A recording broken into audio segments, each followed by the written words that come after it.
रायगड जिल्ह्यासह महाड तालुक्यात काही दिवसांपूर्वी झालेल्या मुसळधार पावसामुळे पूरजन्य परिस्थिती निर्माण झाली होती।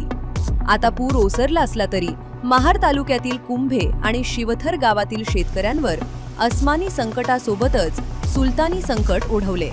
कुंभे शिवथर गावांना जोडणारा पाटबंधारा चुकीच्या पद्धतीनं बांधण्यात आल्याचा गंभीर आरोप स्थानिक शेतकऱ्यांनी केलाय। या चुकीच्या नियोजनामुळे शेकडो एकर भात शेती पूर्णपणे उद्ध्वस्त झाली असून बळीराजा हवालदिल झालाय। मिळालेल्या माहितीनुसार महाड तालुक्यातील अनेक गावांमध्ये पुराच्या पाण्यानं शेती, पायाभूत सुविधा आणि पाणी पुरवठा व्यवस्थेचं अतोनात नुकसान केले।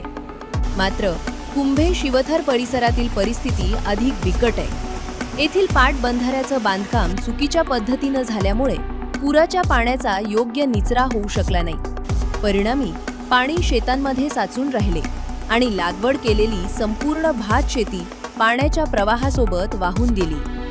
सध्या पावसानं काहीशी उसंत घेतली असली तरी शेतांमध्ये मोठ्या प्रमाणावर चिखलाचं साम्राज्य पसरले। वर्षभराच्या उदरनिर्वाहाचं साधन असलेल्या भात शेतीचं नुकसान झाल्यामुळे शेतकरी डोळ्यात अश्रू आणून प्रशासनाकडे पाहत आहे। चुकीच्या पद्धतीनं पाटबंधारा बांधणाऱ्या संबंधित विभागावर कारवाई होणार का आणि नुकसानग्रस्त शेतकऱ्यांना तातडीनं आर्थिक मदत मिळणार का, हाच सर्वात मोठा प्रश्न आहे।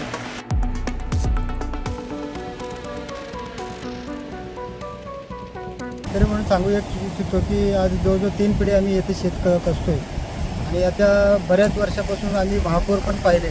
त्यावेळेला महाड पूर्णपणे पाण्याखाली आलं होतं। त्यावेळेला सुद्धा इथं भरपूर पाऊस पडला, पाणी भरपूर आलं, पण आमच्या शेतामध्ये कधी पाण्याचा थेंब आला नाही।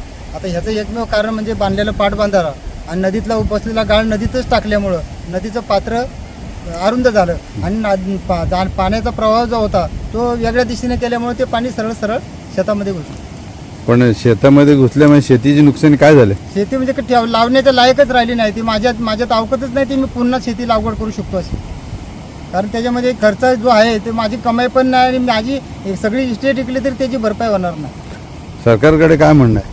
सरकारकडे मागणं काही नाही, जे आहे ते त्यांनी नीट करून द्यावं आणि हे पाटबंधारा आणि एक गाळ जो काढून बाजूला टाकलाय नदीचं पात्र रुंद करून द्यावं, बस एवढीच इच्छा आहे। भाऊ परशुराम साळुंके, राहणार कुंभे शिवथर।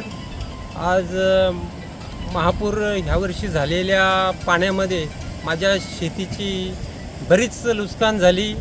माझ्या शेतात असणाऱ्या गोट्यामध्ये पाणी शिरलं, एवढी पाण्याच्या पातळीने मर्यादा गाठली।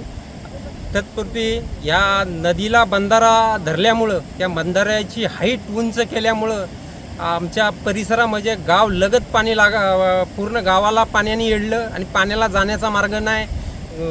शासकीय कर्मचाऱ्यांनी पाण्याची पातळीचा अंदाज न घेता, लोकांना न विचारात घेता, शेतकऱ्यांची संमती न घेता हा बंधारा बांधला आणि जो नदीच्या पात्रातला गाळ काढलेला गाळ तो नदीतच टाकल्यामुळं आज शेतकऱ्यांना त्याची शेतकऱ्यांची नुकसान त्याच्यामुळं झाले आणि तो गाळ वाहून नदीतच येऊन बसलाय। प्रत्यक्षात पाणी तुम्ही स्वतःही करा, नदीच्या पात्रात जो काढलेला गाळ नदीच्या साईडला ढकललेला गाळ परत तो नदीतच येऊन बसलाय। त्याच्यामुळं डबल हानी आमची या शेतकरी लोकांची झाली।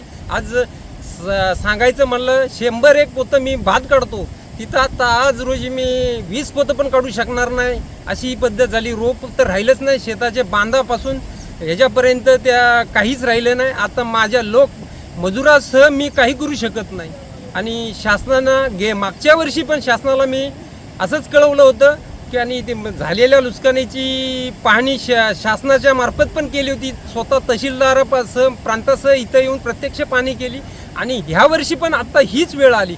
मी स्वतः पाठपुरावा करून माझ्या शेताला बांध न घालता परत मी माझ्या खर्चाने बांध घालून घेतला आणि शिगा लावून शिगा व जाळी तयार करून तो बांध तयार केला, पण पाण्याच्या पातळीच्या नेभावे तो बांध का टिकू शकला नाही।